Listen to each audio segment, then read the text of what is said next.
తెలంగాణ ప్రభుత్వం అట్టహాసంగా ప్రారంభించిన లేఅవుట్ రెగ్యులరైజేషన్ స్కీమ్ ఎల్ఆర్ఎస్ ఆశించినంత మేర ముందుకు సాగడం లేదనే ఆరోపణలు వస్తున్నాయి.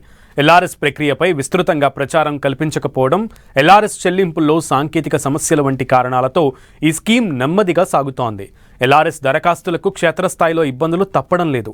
ఎల్ఆర్ఎస్ ప్రక్రియలో భాగంగా L1 పరిధిలో ఎక్కువ దరఖాస్తులు నిలిచిపోతున్నాయని అధికారులు చెబుతున్నారు.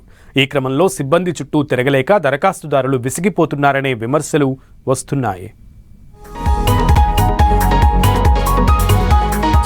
హెచ్ఎండిఏ పరిధిలో నత్తనడకన ఎల్ఆర్ఎస్ ప్రక్రియ 11 జిల్లాల పరిధిలో మొత్తం 2.90 లక్షల దరఖాస్తులు, 32,000 దరఖాస్తులు మాత్రమే పరిష్కారం.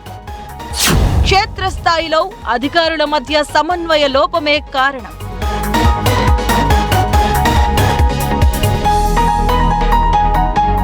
Hyderabad metro development authority HMDA పరిధిలోని 11 జిల్లాల నుంచి మొత్తం 2,90,000 దరఖాస్తులొచ్చాయి.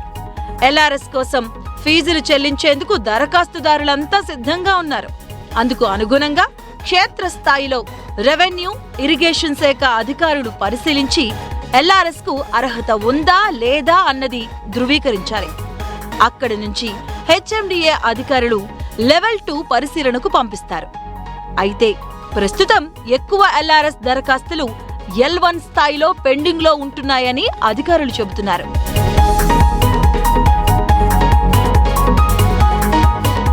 ఎల్ఆర్ఎస్ ప్రక్రియ విషయంలో అధికారుల మధ్య సమన్వయం ఉండటం లేదనే టాక్ వినిపిస్తుంది.